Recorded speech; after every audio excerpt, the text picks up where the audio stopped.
Hello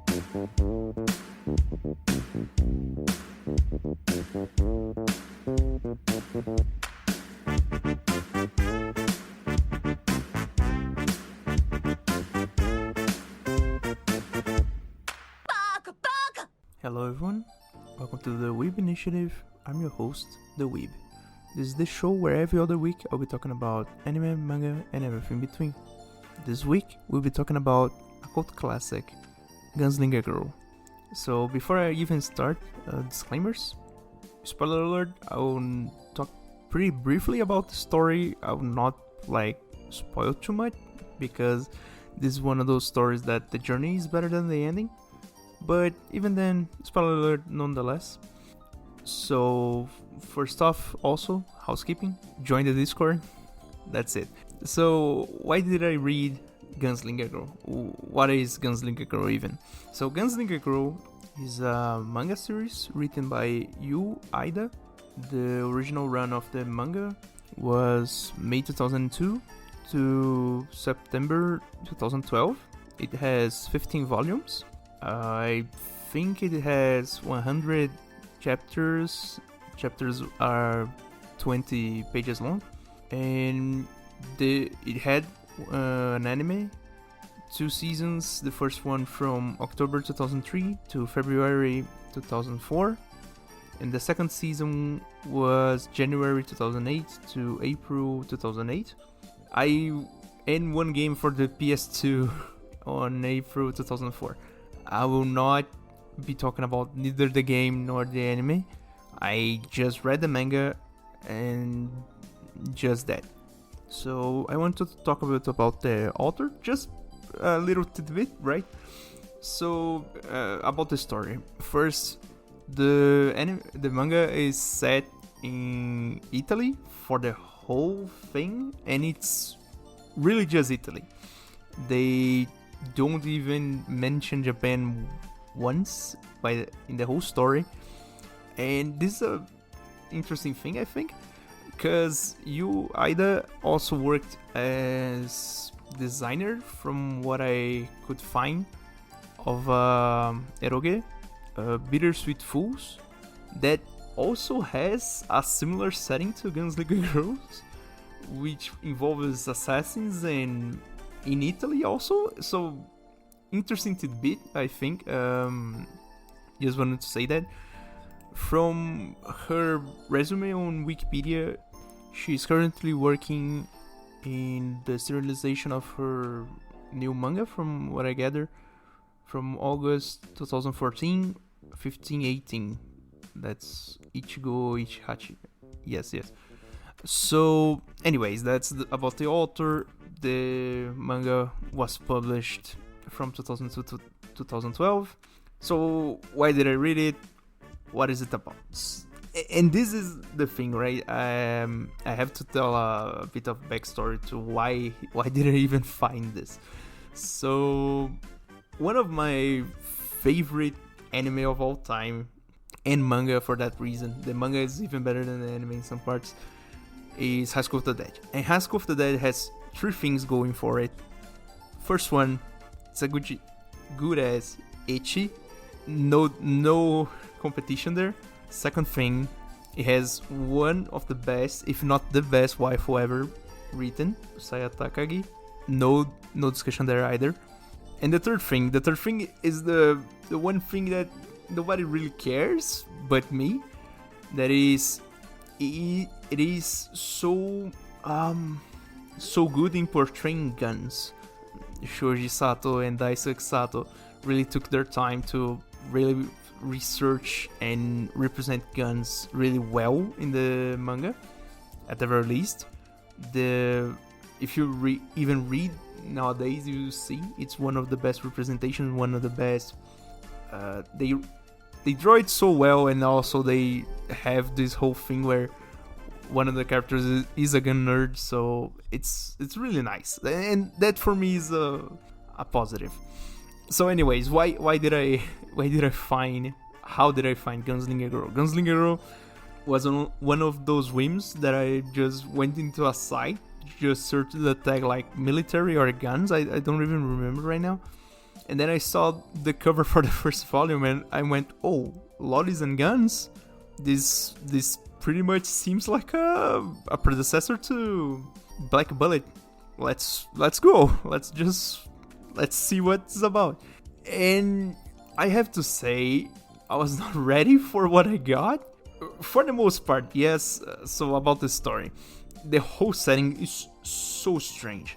So pretty TLDR of the whole thing. The whole series is set in Italy, and it's a story about this, let's say, secret agency, intelligence agency that, oh boy, here it is messed up. Okay, they get girls that are near death's door, and they kind of explain why they only choose girls, but young girls that really kind of are already dead, but with a really slight chance of survival. They kind of just erase their register like they really died, and then they turn them into cyborgs, and then they use them to fight terrorists. Don't ask me why, but that's the setting basically. And then there is this whole thing where you see that they go through a process of conditioning to adapt to their new life and forget who they were before the whole accident or something that got them there. So it's a whole messed up situation where every one of the girls really went through a traumatic event, some really just horrible things, some things that you even question the human nature. And I'd say that, and that's really it. The whole thing about the manga is impacting you on every turn. Everything is shocking, and to me that's a pretty good departure for the normal happy-go-lucky just shoot the bad guy and be over with it. I, for the most part, have been searching for different stories, different takes, different things off the beaten path, because for the most part, anything I read right now, I just guess the whole series, the whole story, and I'm right, and this gets me really mad. I want something that really is out there, something that really just shows me something else, something different. I want something that's not the same thing we get every season with every isekai anime, every action anime, every romance nowadays that just gets to choose between two girls and always chooses the one that's wrong. But that's a story for another time. The thing is, right, it's a whole messed up situation. All the girls represent messed up situations. So you get first you get introduced to the whole thing really lightly, right? So they just get the setup, the whole thing, how things work in our operational level.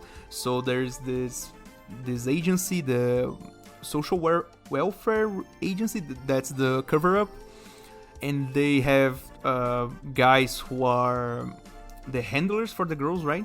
So the girls are cyborgs and they need human partner. I don't know if they strictly say that all the partners, but most of them are men. Most of them either have backgrounds in military or police, or I don't know, some of them are just secret agencies from other agencies. One of them worked for the, let's say, equivalent for Interpol in the manga universe, and every one of them has this thing where they have a part of their past that chains them to their past, or it's the trauma that keeps them going or defines them. I'll get to that, but the whole thing is that every girl has a guy to accompany. They call this relation the fratello, that in Italian I think it's siblings, something like that. Something about brotherhood and all. So how comes the story, right? What happens? So you get to meet the first generation of cyborgs. That is really the first girls that are, let's say, adopted at the agency. So the main girl is Henrietta, whose fratello is Giuseppe, and then Riku with her fratello Jin. I don't remember his real name. Jin is like the abbreviation for the name, but whatever. Angelica, Elsa, Claes, and Triella. Those are the first generation girls. And then you see this whole development. The first chapters are really more about development, showing the first girls, showing what they go through. So you see each of the girls has a different personality, although they are, let's say, conditioned differently. They conditioned the same. They act differently because as they say in the manga, personality from before the conditioning is kind of kept because that's not something they can alter, and that's something the subconscious of the person and all. It's a whole bunch of science jargon and psychology stuff, but I don't know if anything of that does any sense anyways. The thing is, you get to meet all these girls and their, let's say, their normal work, right? And then you get to meet also the story of the one girl the first one who really passed away after turning into a cyborg, Elsa, whose handler was Lauro. Both of them died in a terrorist attack, and nothing is really told about them really even after death, because they just use this as a plot point at that point in the manga to say that even though the girls being cyborgs gain inhuman abilities, effectively superpowers, they are not immortal. And also there's this whole thing that surrounds the cyborgs, that is, they have a limited time span even though they are young. The human part of the body does not survive the stress and the conditioning in itself for long. So the first generation is expected to live for 5 to maybe 7 years. And so moving next, we also learn from Claes, who's another one of the first generation girls, and her handler, that was Captain Habalu. Captain Habalu, after an accident involving Claes in a terrorist attack, he loses movement of one of his legs, and so he retires from the agency.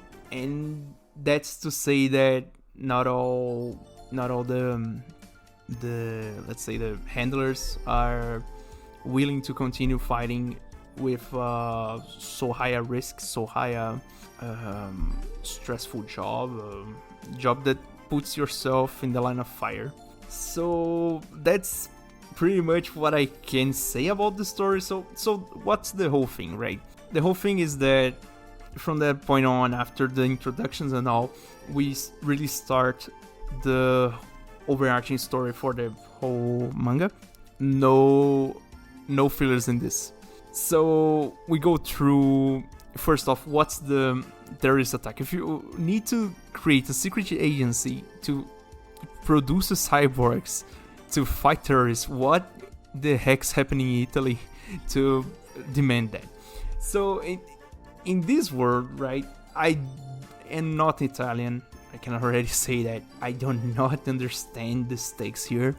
But there's this whole thing where the south and the north of Italy are in dispute because the south wants to stay united as Italy and the north wants to separate and become its own nation. The thing is, the south that is the present in power of the cabinet, created the agency to fight the terrorists that are from the north and want to separate.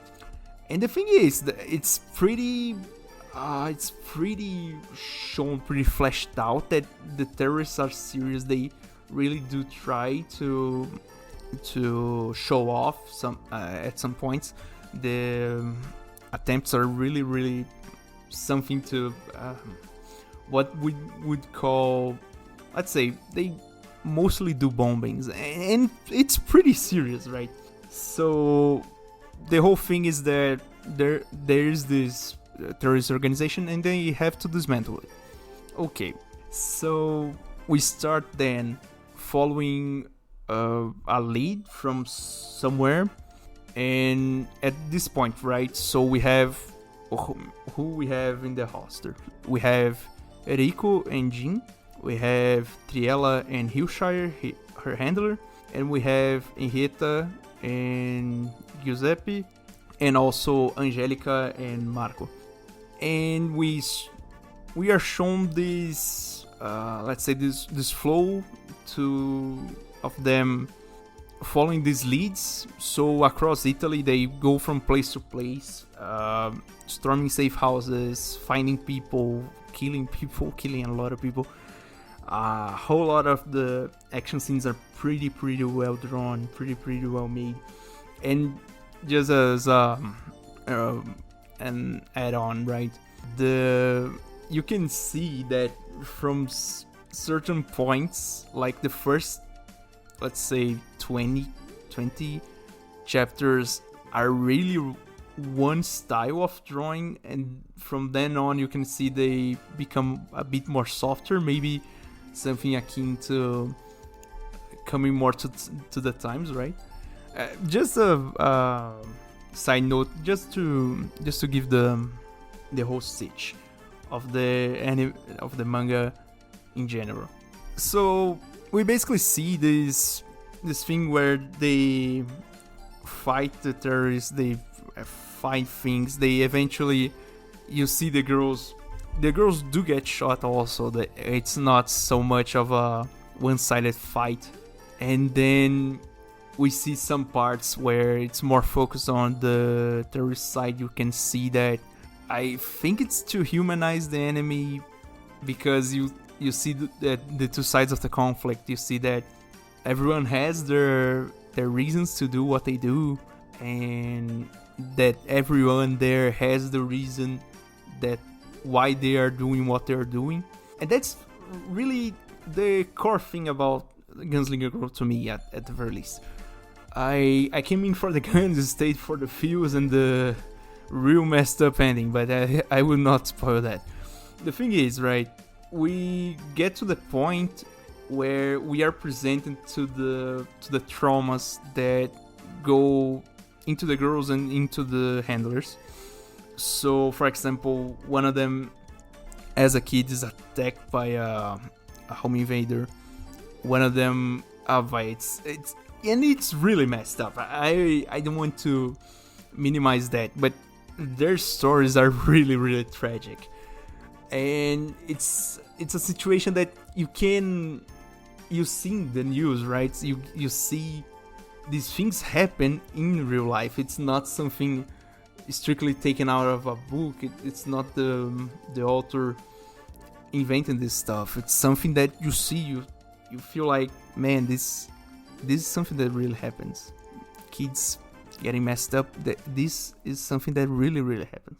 And to me, that's something that it really just triggered something in me. I think it showed me that although it's so fantastic, this setting of getting girls to be cyborgs and all, that's okay. I mean, whatever. But the behind of this whole setting, there is this truth about it, and then you get kind of, man, we live in a messed up world, right?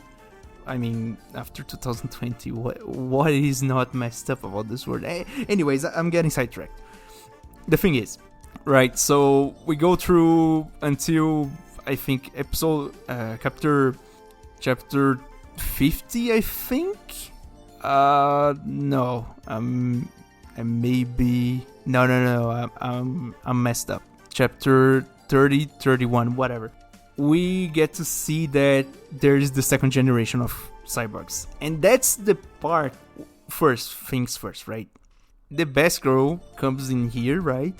It's Petrushka. They call it her Petra for the most part, and her handler Alessandro. And this is the part in the manga, at the very least to me, right? That they kind of, first off, right? They start to veer towards more humanized way of seeing the cyborgs. So the agency at that point had these kind of strict rulings towards the handlers, and this is kind of really messed up. Falling in love with the girls or being attached emotionally with the girls. But when Petra arrives, that kind of changes a bit. I don't know, but it also seems that's because she's a bit older than the other girls, and well, whatever. Point is, this is the first part in the manga that they acknowledge that the girls at that point in time of the first generation, they are kind of getting to their, let's say, expiration dates. So you see at that point that Angelica is kind of getting what we would say it's kind of a early stages of Alzheimer, and eventually she forgets even her own name, and it's pretty messed up. And the thing is, right, from this point on, also they really just start storming the shit out of the story. So from chapter 30 to the chapter 100, they just don't stop throwing story at the wall. They don't stop throwing the story at you really, really fast and really, really just loaded. So if you the first 30 chapters are really, really smooth going, easy to read, no challenge at all. Just shoot a bad guy and be over. Let's go home. From that point on, when Petra arrives, things just start rolling so fast. So then you get this random rich guy who contracts a really, let's say, veteran terrorist from some weird nowhere of the Middle East. So he's apparently Italian and went into exile, and then he returns and starts messing the whole thing up. So there's this whole operation that uses even all the girls in the whole agency and the military police and the military. And from that point on, the action just ramps up so much, so high. And the guns, man, the guns. I don't know how guns work in Italy, so I don't know legislature and laws and regulations and whatever. But man, for a for a country in the EU, I would say the variety and I won't say the symbology, but the way they portray the guns in this manga is so nice. And to be a credit, not a single Glock in sight. I feel like I have to say this, because although there are FN scars and all, 6 Sauers, Walters, Winchesters and whatever, not a single Glock, not a single M4 or M16. I feel like I have to say that. To me it's beautiful. I would also just give some shoutouts. Most of the girls are suited with submachine guns. So, for instance, Henrietta carries a P90 and a SIG P230. P230, yes, the SAS one. Triella carries a Winchester. Riku has a really just whatever loadout she's given, so she does not stick too much, but she has the most symbolic of her is the Dragunov, and Petra, when she arrives, she gets Spectre M4, and then also Angelica has an AUG. I don't remember her sidearm especially, but whatever. So beginning to that, I just want to say I started this story telling about how I wanted to see guns. I saw guns. I'm pretty happy. So getting back to the thing, and from that point on, when the girls really start to come to the realization that they have a limited time to live with their handlers, you see most of the girls develop this break the condition and develop this emotional relationship with their handlers.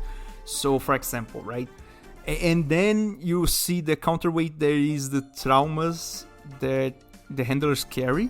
So for instance, Giuseppe and Jean are brothers, and they had a family, right? So and they had a little sister, and Jean had a fiance. They all passed away in a terrorist bombing. So to both of them, they are working against the terrorists for revenge, and this comes really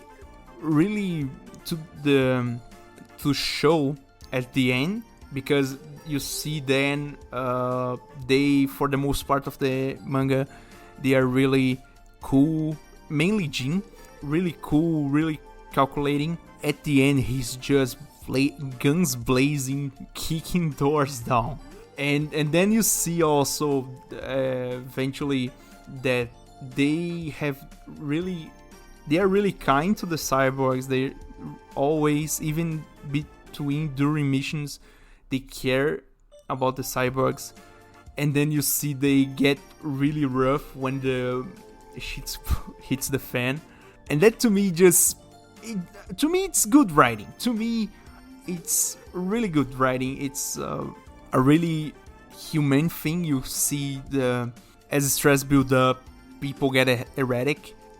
That's, I don't know if what you can say, but to me that's realistic as fuck. So you see that although at the beginning all the characters seem kind of plain, by the end you see that they have this realism to them. Although the setting is so fantastic, so wonderlands, you see that the human factor is still there, and I think that's awesome. That's pretty good writing.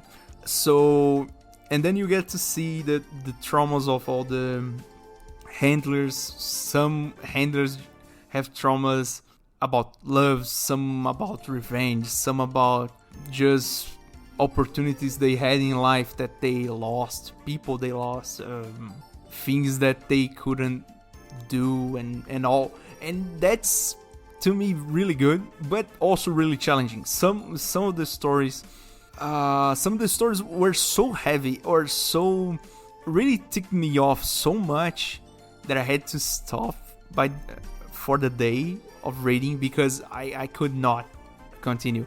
That's why I say challenge rating on this one, I would say it's 10. For the middle to the end, it's a 10. So, and that's about it, what I want to tell about the story. That's pretty much where I want to end, because if I talk more, we will spoil some parts that really read it to know, because it's really, really good. It's worth your time. It's really well written. The action is pretty good. The characters are pretty good. There is this whole host of characters that are in the sidelines. So people in the agency that are not really not operatives. The people with the cyborg laboratory. The guys in the cabinet, the prime minister and all. There's this whole thing that really gives the setting a really footing in reality, that really helps the whole story, the whole manga, be really good. So what's my opinion, right? Maybe I already said it. For the most part, I think it's a really good manga. It's well written. The art style for the most part is not something really to my taste, but some of the frames are really nice. And that's the thing, right? I also didn't watch the anime because the anime seems not really, let's say, animated with the style of the manga, or not really well animated with the style of the manga.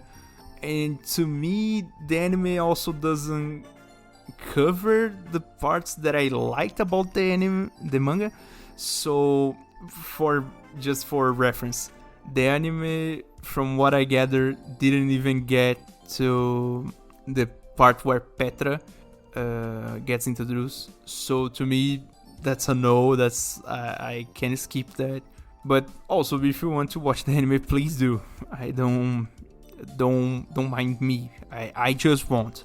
And for the most part, arts is competent, solid. For the guns, I will have to give a 10. Really nice. You can identify what gun it is all times. So to me, that's pretty nice. Challenge. So story's good, art's good. What else? Challenge is a 10. Most of the time is a 10. The beginning is pretty lukewarm, pretty 5 out of 10. It's pretty easy to follow, easy to go, continue to read. After some time there, things get rough, and it's really good. So that's about it, what I wanted to talk about. I didn't even, when I started reading this, I didn't even meant to do this review. But after I read the ending, although it's really nice, it's kind of messed up, but at the same time, it's really nice, and the manga is really nice in all. So I gotta do the review. So if you like my ramblings, this thing I do every other week, please follow me, like the video, the podcast. If you can, subscribe in YouTube, join the Discord, please, and I'll see you next time. Bye.